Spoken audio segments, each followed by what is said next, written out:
Okay बेटा, हम ये magnetic effects of electric current वाला जो 4th चैप्टर है, इसका 4th वीडियो है ये, और बोर्ड के पॉइंट ऑफ व्यू से काफ़ी इम्पॉर्टेंट है, तो इसमें आप थोड़ा सा ध्यान से देखिएगा। हेडिंग है magnetic field at any point on axis of a current carrying circular loop. उसमें आपके पास एक इस तरह का करंट कैरिंग सर्कुलर लूप है जिसमें हम आई करंट फ्लो करा रहे हैं। इस तरह का एक सर्कुलर लूप है, ये एक लूप है। लूप का मतलब जस्ट एक वायर, इस तरह का लूप है। और ध्यान से देखना है इसे, हम फेस किधर से कर रहे हैं, हम इस तरफ से फेस कर रहे हैं। ये जो एक्सेस है देखिए सेंटर तक है, और फिर उसके बाद ऐसी बनानी है, इसका मतलब हम इस तरफ से फेस कर रहे हैं। तो हम जब अगर राइट साइड में खड़े हैं तो हमें एंटी क्लॉकवाइज डायरेक्शन में करंट फ्लो होती हुई दिखाई दे रही है, एंटी क्लॉकवाइज डायरेक्शन में। अब मुझे इस लूप की वजह से इसकी एक्सेस पे एक पॉइंट है P, एक्सेस का एक पॉइंट है P, जहाँ पर मैग्नेटिक फील्ड फाइंड करना है कितना होगा, और हम बायो-सावर्ट्स की हेल्प से ये मैग्नेटिक फील्ड फाइंड करेंगे। लेकिन बायो-सावर्ट हमें डायरेक्शन नहीं बताता, वैल्यू तो बताता है, μ0/4π आइडियल sin θ/r² हमें वैल्यू बताता है, लेकिन डायरेक्शन नहीं बताता। तो डायरेक्शन के लिए हम क्या करेंगे, हम इस लूप को, इस पूरे लूप को छोटे छोटे लेंथ एलिमेंट में मानेंगे, dl dl dl dl dl dl dl, ऐसे पूरे लूप को dl dl में बिल्कुल डिवाइड कर देंगे। अब इस एक बिल्कुल टॉप पॉइंट पर एक dl हम कंसीडर कर लेंगे, बिल्कुल टॉप पर। ये मैंने बिल्कुल टॉप पे एक dl कंसीडर किया यहाँ पर, और देखेंगे अगर यहाँ पर मैं देखूँ जो dl के अंदर करंट की डायरेक्शन है, यहाँ पर dl में करंट की डायरेक्शन, तो वो टेंजेंट डायरेक्शन होगी। मतलब यहाँ से यहाँ तक मैं डायरेक्शन को आगे करूँ तो ये इस तरह की एक डायरेक्शन होगी, टेंजेंट डायरेक्शन कहते हैं। लूप के किसी भी पॉइंट पर आपको करंट की डायरेक्शन चाहिए तो वो टेंजेंट डायरेक्शन में होगी। तो मैंने टॉप पॉइंट पर करंट की डायरेक्शन टेंजेंट डायरेक्शन ये ले ली। अब मैंने क्या किया, इस करंट की डायरेक्शन को मैंने अपने राइट हैंड के थंब के अलोंग कर दिया, राइट हैंड उठाया, थंब मैंने करंट की डायरेक्शन में कर दिया। तो देखिए ये कर्ली फिंगर्स ये मैग्नेटिक फील्ड लाइंस को शो करेंगी। और अगर हम देखें तो इस तरह से कर्ली फिंगर्स बन रही हैं, ये कर्ली फिंगर्स है, ये कर्ली फिंगर्स की डायरेक्शन है। और अगर हम देखें तो लूप के लेफ़्ट साइड से मैग्नेटिक फील्ड लाइंस लूप के अंदर आ रही हैं, इस तरह से एंटर कर रही हैं। अब देखें अगर, सॉरी पॉज करना, स्टार्ट। देखें अगर हम, तो ये जो करंट की डायरेक्शन है, अगर आप राइट हैंड से फेस कर रहे हैं तो इसमें एंटी क्लॉकवाइज डायरेक्शन में करंट है। तो मैंने इस लूप को, तो लूप के जो टॉप पॉइंट को मैंने अपने राइट हैंड में प्लेस किया और थंब मैंने करंट के अलोंग रखा।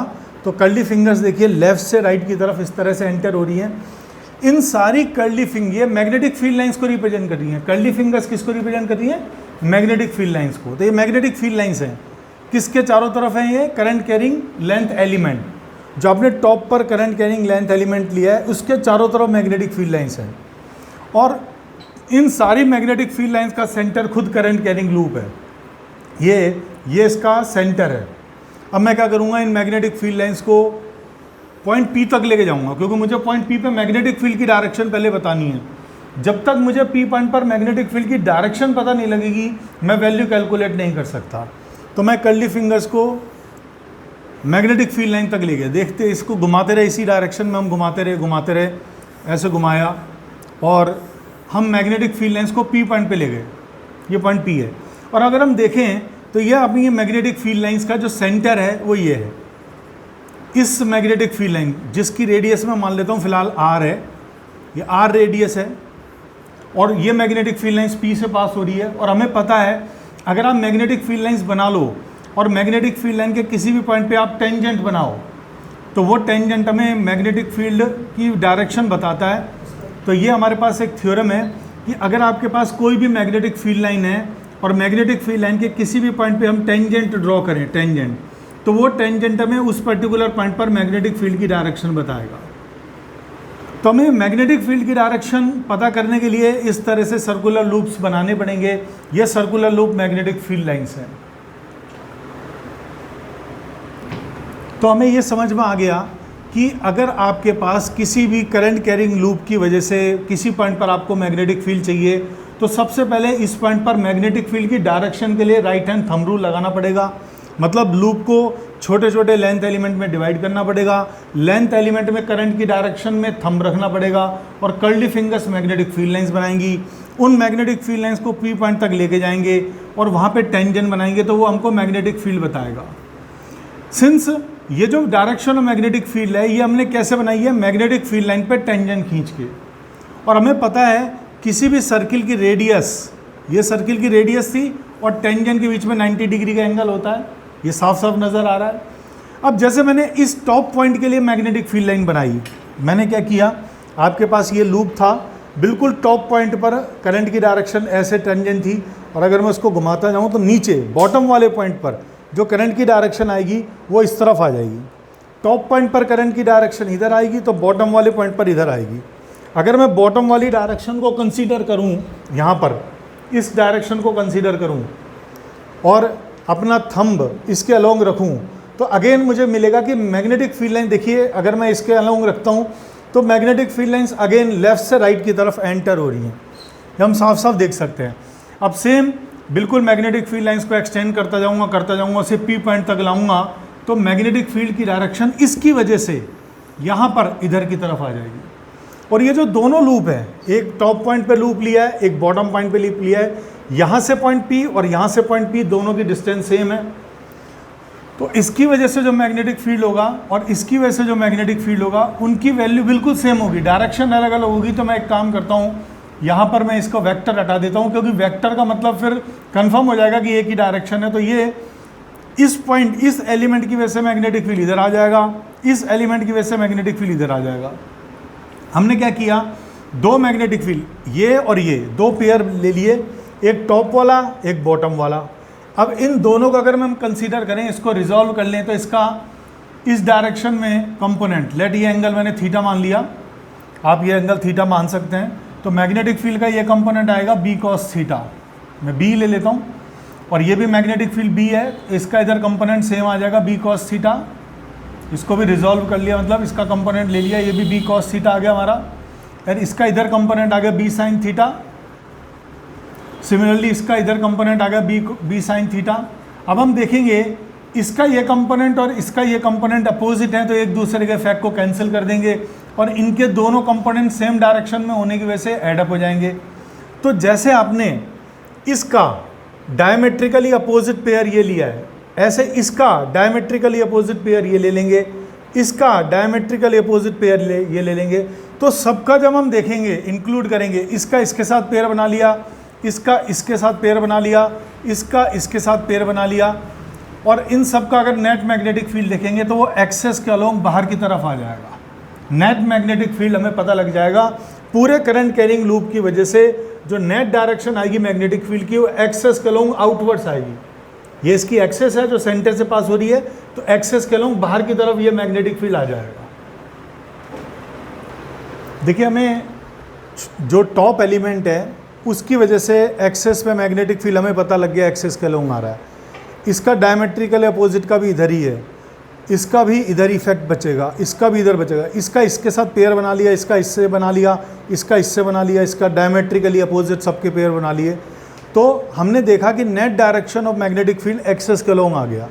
तो पहले हम क्या करते हैं, टॉप की वजह से यहाँ पर जो मैग्नेटिक फील्ड है, क्योंकि छोटा सा लेंथ एलिमेंट है, छोटे से लेंथ एलिमेंट का यहाँ पर मैग्नेटिक फील्ड भी छोटा होगा, तो मैंने इसे dB से डिनोट कर दिया, dB।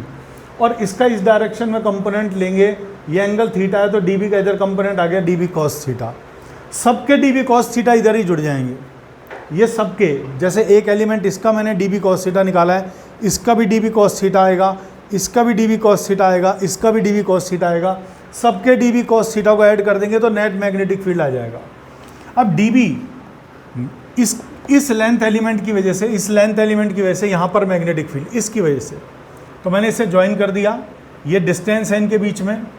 dB की वैल्यू होती है μ0/4π IDL sin theta upon r square. इस लेंथ एलिमेंट में करंट आई है, इस लेंथ एलिमेंट की लेंथ dl है, इस लेंथ एलिमेंट की जिस पॉइंट पर P चाहिए उनके बीच की डिस्टेंस r है। थीटा, ये जो थीटा होता है ये बड़ा इंपॉर्टेंट है। थीटा का मतलब होता है लेंथ एलिमेंट में करंट की डायरेक्शन, और P पॉइंट को अगर मैं ज्वाइन करूं तो देखिए इस लेंथ एलिमेंट में करंट किधर की तरफ है, टेंजेंट डायरेक्शन में इस तरफ, और ये पॉइंट P है। अगर मैं इसको ज्वाइन करूँगा तो देखिए ये जो एंगल बनेगा ना, ये वाला एंगल, इसे आप देख सकते हैं कि पॉइंट P कहीं भी हो, अगर मैं इस तरह की एक स्टिक ले लेता हूँ अपने पास में, ऐसी कोई भी आपके पास स्टिक है, ये मान लीजिए स्टिक है, तो P पॉइंट कहीं भी हो, ये जो एंगल बनेगा ना, अब देखिए मेरी जो फिंगर है और पेन के बीच में एंगल हमेशा 90 डिग्री बनेगा, ये एंगल 90। तो DL का में थीटा का में ध्यान रखना है कि थीटा जो है ना वो DL एलिमेंट में, ये जो थीटा है ये DL एलिमेंट में करंट की डायरेक्शन, और P पॉइंट को अगर मैं ज्वाइन करूं DL से, उनके बीच का एंगल है थीटा, तो ये हमेशा 90 होगा। P पॉइंट चाहे यहाँ हो, चाहे आगे हो, चाहे पीछे हो, ये हमेशा उसे एंगल, ये 2D फिगर में बनाना पॉसिबल नहीं है, तो आपको ध्यान रखना है ये जो एंगल है वो DL एलिमेंट में करंट की डायरेक्शन और P पॉइंट को लेंथ एलिमेंट से मिलाएंगे, उनके बीच का एंगल है। तो ये dB की वैल्यू आ गई। अब हम dB cos थीटा अगर कैलकुलेट करना चाहें तो dB cos थीटा यहाँ से इसका μ0/4 pi IDL upon R square, cos theta की वैल्यू देखिए, ये थीटा हुआ, ये हमने लेट किया है थीटा, ये 90 डिग्री आपको पता ही है क्योंकि ये रेडियस है और ये टेंजेंट है, इनके बीच में हमेशा एंगल 90 होगा। तो पूरा एंगल 180 डिग्री होता है, तो ये एंगल हमारा 180 में से 90 और थीटा को माइनस कर देंगे तो 90 माइनस थीटा बच गया, ये 90 है। तो ट्राइंगल के तीनों जो एंगल है उनका एडिशन 180 होता है, तो ये एंगल थीटा आ गया। तो कॉस थीटा मैंने इस राइट एंगल ट्राइंगल से कॉस थीटा हो गया बेस अपॉन हाइपोटेनस। तो बेस की वैल्यू थीटा के साथ वाली साइड ये बेस है हमारी, ये हमारी कैपिटल आर है। मान लीजिए रेडियस जो है सर्कुलर पाथ की कैपिटल आर है और हाइपोटेनस की वैल्यू हो गई स्मॉल आर। तो यहाँ से हमारे पास dB cos थीटा की वैल्यू आ गई μ0/4 pi IDL capital R upon small R cube, R square into R small R cube. अगर मैं इस आर को लिखूँ, ये आर, तो पाइथागोरस से लिख सकता हूँ। अगर ये डिस्टेंस x है, जो एक्सेस पर पॉइंट है P, उसकी सर्कुलर कोइल के सेंटर से डिस्टेंस अगर x मान लें तो स्मॉल आर को जो है पाइथागोरस से लिख सकते हैं under root R square plus X square, power 3 थी तो इसकी पावर 3, इसको इस फॉर्म में लिख सकते हैं। ये तो हमारा dB cos थीटा आया, मतलब इस वाले लेंथ एलिमेंट की वजह से यहाँ पर मैग्नेटिक फील्ड, लेकिन मुझे इसका नहीं चाहिए, मुझे पूरे सर्कुलर लूप का चाहिए। तो जैसे इसका dB cos थीटा निकाला है, वैसे अगले का भी dB cos थीटा, अगले का भी dB cos थीटा, सबके dB cos थीटा को ऐड कर देंगे मतलब इंटीग्रेशन हो जाएगा सबके dB cos थीटा का। तो अगर मैं इसे इंटीग्रेट करूं तो μ0/4 पाई I, सबके अंदर करंट आई है, वेरी गुड, सब में करंट आई है, सबके लिए रेडियस आर है, सबकी डिस्टेंस सेम है, मतलब ये फैक्टर सबके लिए एक जैसा हो गया। कोई भी DL ले लो, उन सबके लिए ये I, R और ये वैल्यू कांस्टेंट हो गई। तो अंदर बच गया इंटीग्रेशन DL, क्योंकि कांस्टेंट क्वांटिटी को मैंने बाहर ले लिया, तो अंदर हमारे पास DL आ गया। अब सारे DL को ऐड करेंगे, DL सबको ऐड करेंगे तो ये पूरी सर्कमफ्रेंस आ जाएगी। सिंस इस सर्कुलर कॉइल की रेडियस कैपिटल R है तो integration DL 2 pi capital R आ जाएगा। तो ये वैल्यू आ जाएंगी हमारे पास में μ0/4 pi I capital R upon under root R square plus X square raise to power 3, DL की जगह 2 पाई R लिख दिया। अगर मैं 2 पाई से ये कैंसिल कर दूँ 2, तो ये फाइनली हमारे पास वैल्यू आ जाएगी μ0/2। अंडरवुड का मतलब होता है पावर 1/2, तो हम इसे ऐसे भी लिख सकते हैं R square plus X square raise to power 3/2, और ऊपर आ गया आई आर स्क्वायर। तो ये हमारे पास फाइनल वैल्यू आ गई मैग्नेटिक फील्ड की। ये क्या है, ये पूरे करंट कैरिंग सर्कुलर लूप की वजह से इस पॉइंट पर मैग्नेटिक फील्ड आ गया। इसकी हमको ये फार्मूला याद रखना है, μ0I r² upon 2 r² plus X square raise to power 3/2। ये फार्मूला आपको याद रखना है। ये फार्मूला आपने याद कर लिया, उसके बाद आपसे पूछ सकता है कि करंट कैरिंग सर्कुलर लूप के सेंटर पे मैग्नेटिक फील्ड कितना होगा। तो अगर P पॉइंट को मैं सेंटर पे ले जाऊँ तो x कम होकर 0 हो जाएगा, तो सेंटर के लिए बस इसमें x 0 कर देंगे, तो मतलब ये टर्म हट जाएगी। तो ये r² की पावर 3/2, 2 से 2 कैंसिल हो गया, पावर से पावर कैंसिल, तो ये r³ आ गया। तो ये हमारा फार्मूला बन गया μ0I r² अपॉन 2, ये r की पावर 3 आ गया, ये r³ आ गया हमारा। और अगर हम देखें r² से r² कैंसिल हो जाएगा, तो फाइनली फार्मूला आ जाएगा mu not I upon 2r, ये हमारा मैग्नेटिक फील्ड आ गया। सर्कुलर कॉइल के सेंटर में मैग्नेटिक फील्ड आ गया mu not I upon 2r, ये भी आपको याद रखना है फॉर्मूला। और एक और ख़ास चीज़ कि अगर मैग्नेटिक फील्ड देखें यहाँ पे मैग्नेटिक फील्ड एक्सेस कर होंगे और यहाँ पर मैग्नेटिक फील्ड एक्सेस कर होंगे, और अगर मैं यहाँ पर देखूँ यहाँ पर मैग्नेटिक फील्ड, तो थ्रू आउट मैग्नेटिक फील्ड की एक ही डायरेक्शन होगी। मतलब यहाँ पर मैग्नेटिक फील्ड यहाँ से लेके इस वाली एक्सेस से लेके इस वाली एक्सेस तक केवल एक ही डायरेक्शन आएगी। इस पूरे लूप की वजह से यहाँ पर अगर मैग्नेटिक फील्ड चाहिए तो भी इधर होगा, सेंटर पे भी इधर होगा, और कहीं भी किसी पॉइंट पर इधर होगा। तो थ्रू आउट मैग्नेटिक फील्ड की जो डायरेक्शन आएगी ना, वो थ्रू आउट एक ही आएगी। यहाँ पर इधर, यहाँ इधर, यहाँ इधर, यहाँ इधर, थ्रू आउट एक ही डायरेक्शन आएगी।